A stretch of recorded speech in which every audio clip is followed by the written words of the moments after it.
Hello, folks, and welcome to another episode of Andrew Rants, where I talk about things that piss me off, annoy me, or just plain drive me insane. And today, I am ranting about the Power Rangers movie that came out last weekend. Now, why am I talking about a movie that's now a week old? It got second place its first weekend out, just losing to Beauty and the Beast, which basically means that it's a good movie, right? No, it's not.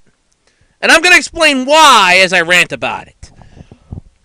The Power Rangers movie, or Saban's Power Rangers as it's called, is a reboot of the old 1990s series that debuted here in the US, taking stock footage from Zyuranger, which was a Super Sentai series over in Japan, by the way, and basically making one hell of a show for kids.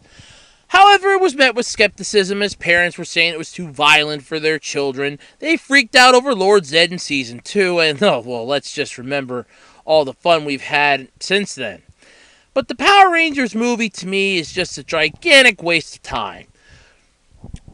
From its basic opening as the trailer that we got late last year, the Breakfast Club meets Chronicle and is trying to be I Am Number 4. I liked the one article from the newspaper that reviewed the movie its first day, saying that by the time the battle comes near the end of it, you're trying to find a way to morph out of your seats, just as the Rangers have figured out how to morph into their powers. You're pretty much trying to figure out a way to morph out of your seats. I want to know why the Rangers are suddenly getting their stronger powers now. It's, like I said, basically the Breakfast Club, and it's trying to be Chronicle, and I Am Number 4. It's 3 movies trying to be one movie. We don't need that crap. Don't get me wrong, though. Anything Power Rangers related must be good. Except for Power Rangers Megaforce and Super Megaforce, because both of those were train wrecks. I couldn't wait for them to be done. And that legendary war that they were leading up to was a legendary letdown. In more ways than one. So why is it that the Power Rangers movie is supposedly the greatest thing in the world? Well, because people apparently like it. Though who could sit through the whole 2-hour or so movie is beyond me. You have Bryan Cranston as the mighty Zordon, who's basically one of those weird little toys that you'd stick your hand in and see the imprints through the pins as he's coming across on a wall. Bill Hadler voices Alpha 5, which looks like a knockoff from E.T. meets, any sci-fi movie with aliens. And then you have Elizabeth Banks playing Rita Repulsa. Now, apparently, I've been told that her performance as Rita was one of the best. This could technically be an Andrew Reviews thing, but the movie pisses me off! You have such a great premise that you just flush down the toilet with this crap! Oh, we're 5 angsty teenagers that don't know each other. We're going to filter out their backstory. Granted, I'll give you they never really filtered it out in the first episode of the series. That's what the series was for! We learned a little bit more about them each and every episode. We learned that Billy was a genius. We learned that Trini was the only one that could understand him. We learned that Kimberly was your basic valley girl. We learned that Jason and Zach were sort of weird people that had unique ideas in life. And then when Tommy Oliver showed up, we learned that there was a badass out there in the world that had a gentle and kind heart. And this movie basically took all of that, shoved it into a blender, hit frat pan, and dumped the contents into the sewer! Why, for the love of God, would you make something like this? Oh, never mind. I know why. It's got to be a simple answer. A cash grab or something? It has to be. Why make this? Why? That's what I want to ask you, is why? I don't understand the point in making a reboot of something that nobody ever asked you to reboot. You want to reboot something, there's a whole crap load. In fact, I've done an entire Andrew Rants video on rebooting something. Why would you reboot a series that nobody asked you to reboot in the first place? It's like when Sailor Moon Crystal came out. Nobody was asking for a Sailor Moon reboot. Nobody wanted it. The original was perfect. Why screw with something that worked? But then, you figure that can't be the only nail in the coffin. Okay, sure, the movie's trying to be 3 other movies in one. Sure, the kids aren't really the greatest in the world. They're like cardboard cutouts that you'd find at a comic book convention.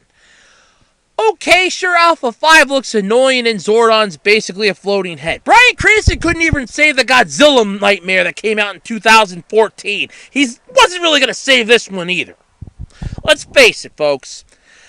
So, how many nails in the coffin did this movie get? Well, when the Megazord came out, it basically looked like a mechanized ninja.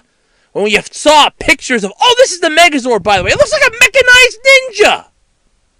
Don't even get me started on the Zords. Okay, you actually have a decent-looking Tyrannosaurus. The paleontologists were pissing and moaning over the original's look. They said it's not accurate. It's a freaking fantasy sci-fi show for kids, morons! Let it go!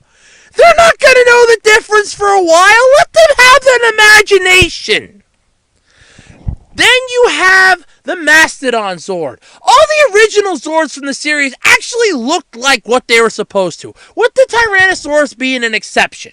But you have to realize, for it being the main centerfold of the Megazord and the main part, it would look a little different. Then you kind of have the newer Zords. Well, the Tyrannosaurus looks accurate. Saber-toothed tiger looks kind of accurate. The pterodactyl looks sort of accurate. The Mastodon Triceratops looks like some guy at Jurassic Park decided to get a little too frisky with that DNA splicer. I get the feeling some scientist was there going, I wonder what would happen if I would mix the DNA of this Triceratops with the DNA of this arachnid. Oh, Professor B! Yes, Professor A. What would happen if I would mix these two together? I believe we would make an unholy concoction upon the world. Bring over that Mastodon DNA. We're going to do this twice. I mean, seriously, folks, why? Neither one of those look anything like a Mastodon or a Triceratops, and yet they're supposedly the greatest thing in the world. And then the final nail in the coffin had to be Goldar. Now, Goldar was the flying monkey. Oh, sorry. He was flightless in the first season. He only got his wings back after Lord Zed showed up. I apologize. Goldar was Rita's second in command. He was the monkey guy with golden armor. In the movie, Goldar is basically a giant pile of gold in the shape of a monster that looked like something even bigger literally took a crap of solid gold. That's the best way I could describe it. And what's funny is that nobody saw any pictures of Goldar prior to the toy commercial. That's where we saw Goldar for the first time. It's like, whoa, wait a minute, that's Goldar? Oh, come on. Yep, that's Goldar. So we have the horrible-looking Megazord, the horrible-looking main monster, annoying robot that looks like an E.T. knockoff, Bryan Cranston's floating head not really being much help. And I give him a lot of grief, but let's face it. That role could have been done so much better. I mean, I mean no disrespect to you, Mr. Cranston. Like I said, I've never seen the movie yet, and I don't plan to. But it's just one of those, I kind of think that if it would have been in a different movie, you could have done a floating head, and it would not have been met with such bad taste by me. But you're basically trying to live up to the expectations of us who saw the original series and are thinking that this reboot's a piece of garbage, which it is in my opinion. And I'm entitled to my opinion. But you have that. You have the movie trying to be 3 other movies in one, the kids having their powers, none of this crap making any sense. I just wanted to scratch my head and hope that the movie would never see the light of day. Like, production issues would prevent it from coming out. But no, it came out. And I was like, damn! Because then it meant that the movie was out. And it was a sad day, folks, when that happened. And that was last Friday, by the way. It was just horrible. But anyway, the movie's out. I'm not a big fan of it. And I really am hoping it never gets a sequel. And they led up to that. Apparently there was a scene afterwards where Tommy Oliver's mentioned. And what saddens me the most is that apparently Amy Jo Johnson and Jason David Frank, Amy Jo Johnson was the original Pink Ranger, and Jason David Frank was the original Green Ranger, then became the original White Ranger in the second season. They made guest cameos, apparently, in this movie. And I'm thinking to myself, I can understand them doing it. I mean, Jason David Frank will do it for the fans. He appreciates the fans. He loves the fans. He even came out and said that he would have done the legendary battle in Super Mega Force for $1. He would have just came back and did it for $1 because he just loves the fans that much. And I appreciate that. You are my all-time favorite Power Ranger. You always will be. And Amy Jo Johnson was my all-time very first Power Rangers crush. I mean, it was literally between her and Trini in the first season, and believe me, yellow is my favorite color, but I just had a thing for Amy Jo Johnson so bad when I was growing up. It was her and Melissa Joan Hart that I had major crushes on growing up. Young Andrew really had his heart set on people that were way out of his league.